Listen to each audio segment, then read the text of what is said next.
So, hello everyone. I am Kian Kirk from BSITT, and now we will proceed for my final project, which is the gradebook for students.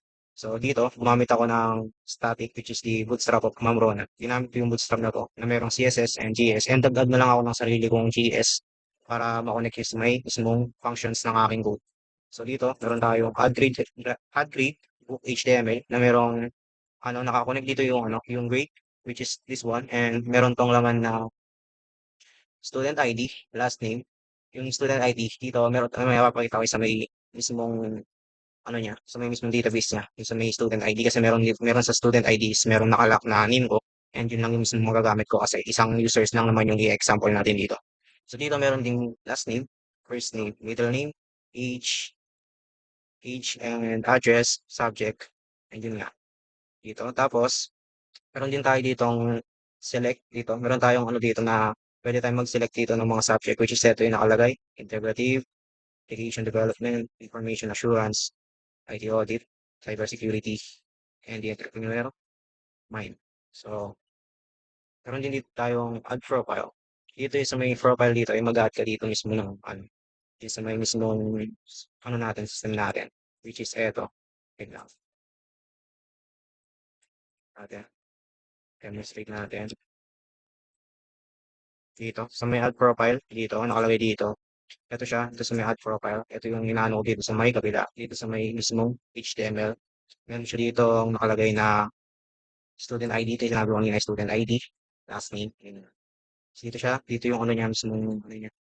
Then, sa kabila naman, oops,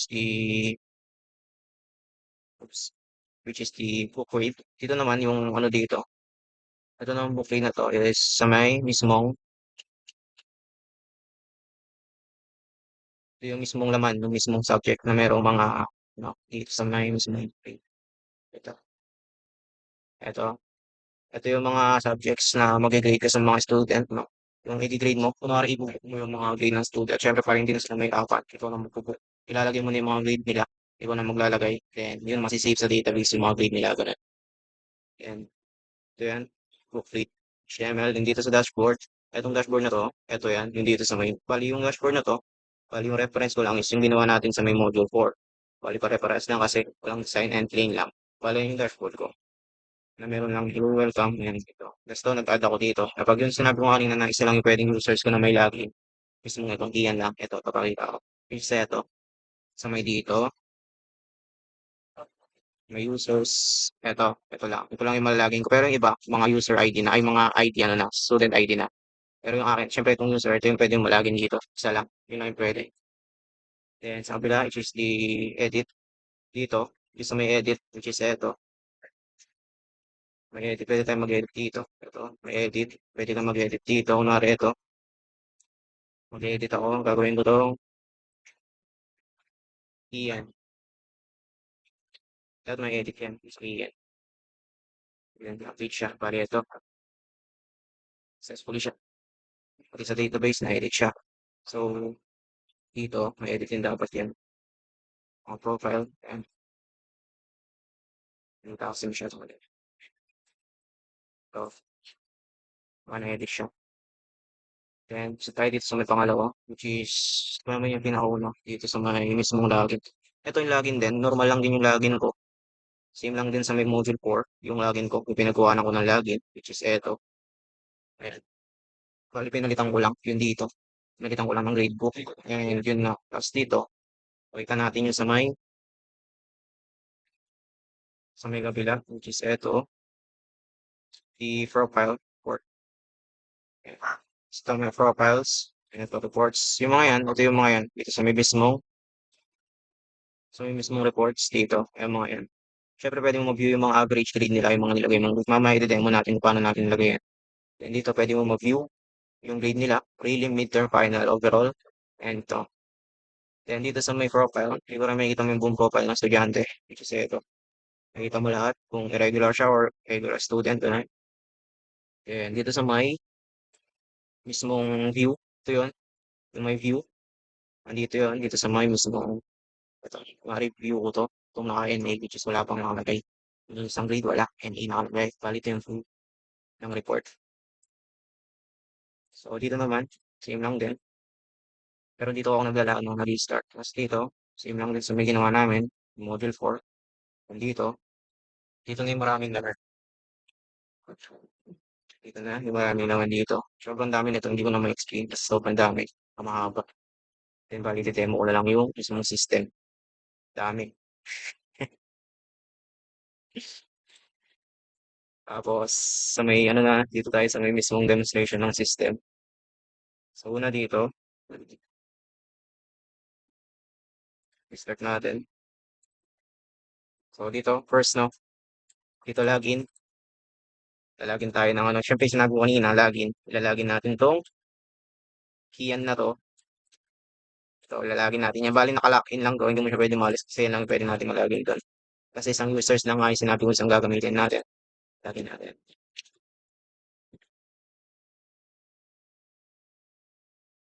Sign in. Then, yan. Nabungat nga yan. Tapos ito, mag-try tayo. Mag-add tayo. Student ID. Bali, yung mga username dito. Dito sa may mismong ano na to. Yan, sa mga to. Napulitan ng mga student ID ang mga yan. Imbes yung ID ng ano yung nakalagay dyan is yung user ID. Yan, student ID na yung nakalagay. Example tayo ng isa. Tapos,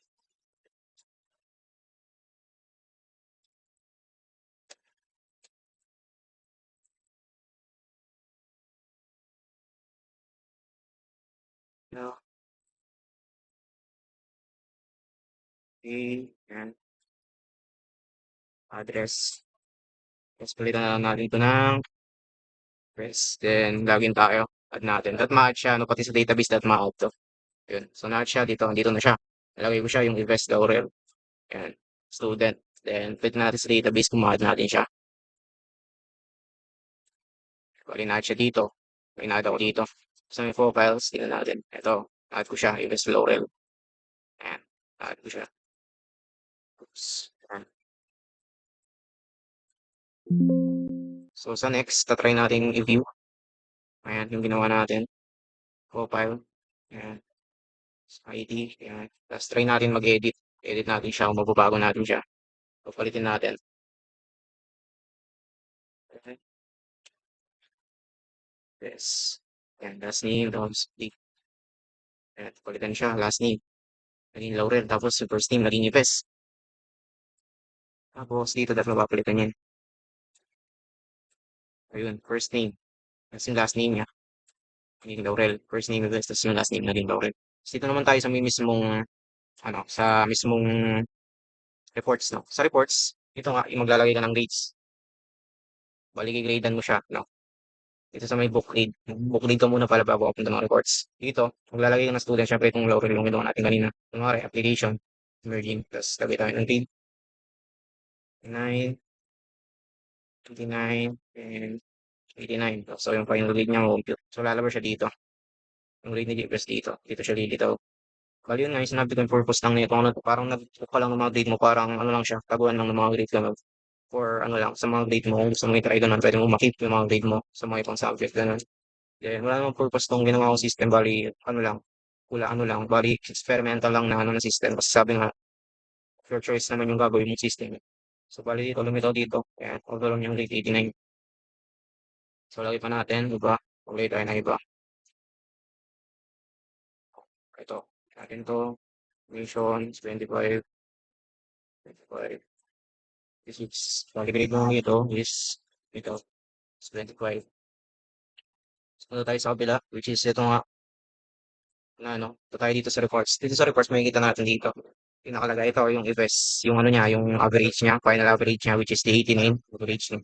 Pwede natin i-view yan dito. Tapos makikita natin yung mga grade nila dito. Kaya mga yan, makikita natin yung mga yan overall grades nila. Then pwede natin i-view dito yung profile mismo ng mismong ano, estudyante. Ayan, makikita natin, which is ito yan. Dito sa may database. Ito. Ayan yan. Ito siya lalabas. So, yun. Try natin mag-delete kung gagana doon. Makita natin. Delete natin si Ifes. Delete. Ayan, delete. Tapos itong ano, delete natin. Ano natin to. Ayan, try natin. Mag-delete sa database yung mga yan. Yun, so na-delete. Wala na yung Ifes. Nawala na. Try natin delete to. Itong job na to. Or sa ating job na yan. Ayan, ito. Kailangan ma-delete. Deleted na. At sa database, delete din yan. Delete na. So, dito naman, sa may ano naman tayo, sa may mismong API tayo. Try tayo ng API. Try tayo ng API. Let's try API, no? Try tayo ng API. Dito sa API, meron tayong ano dito. Tatlong ano, which is ito. Isa may mismong ano, ito. Tignan natin to. Yung sa users to, that makikita niya lahat ng users pag ito yung ginet natin. So, target. That makikita niya lahat yan. Sa may mismong API natin. Ayan, nakita niya. Lahat ng mga nandun sa database, diba? Nakuha niya. Paano kung sabihin natin i-get na lang natin yung isa, which is yung ito. Try natin i-get to. Ayan, try natin i-get to. Pero lalagay tayo dito. Gawan. Bali yan lang yung mag-get natin. Ayan, na-get natin siya. Yun lang yung kukunin na mismo ng mismong API sa users kasi nagkuha ka dito. Parang ito yung get find mo, get find one mo. Bali ito yung lilitaw niya yung sa sa may kabila naman, which is ito, sa grades, tingnan natin. Grades, get natin lahat. Then dito, lalabas yan, lalabas lahat ng grades. Nakita mo lahat dito. Lahat ng mga grades na nasa database, pati yung grades na nilagay mo dun sa may mismo, ano, dito lalabas. Makikita mo lahat. Bali yan, ganito lahat ng grades. Dito naman sa may mismong reports, kaya natin kunin to. Reports, then yan, get. Ayan, lumabas lahat ng mga ano natin, reports natin. Lahat na nandito sa database yan. Ito, mga nandito, lalabas lahat yan doon. Ayan. Pala yung database ko, meron akong users, profiles, roles, and book grades. Ito yung mga grades, eh, yung mga grades na yan. Yung mga pinalabas natin kanina, yan. Yan galing yan. Ayan yung mga yan. Yung mga grades na yan, yan yun. Yan ang galing sa may database. So, magta-try tayo ng isa. Lalagay tayo. Magpuput tayo, no? Dito sa may user, maglalagay tayo. Try natin. Put, body, row, text, JSON. Lagay tayo, user 1. Update tayo. Try natin mag-ano. Try natin mag-update. So, update natin to. Update natin yan. Gagawin natin ano yan. Yan, gagawin natin ano. Update natin. Update tayo ng konti. Ito paano para ma-demonstrate natin. Update natin to. Natin. Sunod natin to. Hanapin muna natin dito sa may mga roles nila dito. Kung nasan siya dito. So, user, profiles. Ito. Ayan, ito. Ayan, update natin yan. Ayan, gawin natin ganyan yan, no? Kailangan ma-update natin siya into Jordan. Yung key yan magiging Jordan. Ayan, user. Updated na siya. Tignan natin dito sa may mismong database na napalitan. Ayun, napalitan siya. So, ayun, napalitan ng Jordan. Yung number 2, yung ID number 2. Then, try din natin maglagay. Try natin maglagay ng new student, no? Sabi ako sa users, sa posts. Lalagay tayo ng isa. Ayan. Magpo-post tayo. Then, ito, JSON. Lahat malalagay yan. Malalagay siya dito sa bago. Post na siya. Ayun, na-post siya. Bali, na-post yung bago. Ayan, one de la post. Post dito, one de la post. Ganyan. Ayan. One de la post. Try din natin mag-delete. Delete. Delete tayo. Try natin delete yung user 1. Kung ginawa natin, try natin delete F. Try natin delete. Delete. Kasi yan. Madi-delete ako. Successful delete. Madi-delete dapat yung nasa ID1. Wala dapat yan. Ayun, nawala siya. Delete ko yung nasa ID1. So, bali yun. Ganoon lang sa may mismong ano ko. Sa may mismong project ko. Which is the final project ko. The grade book pro. So, thank you.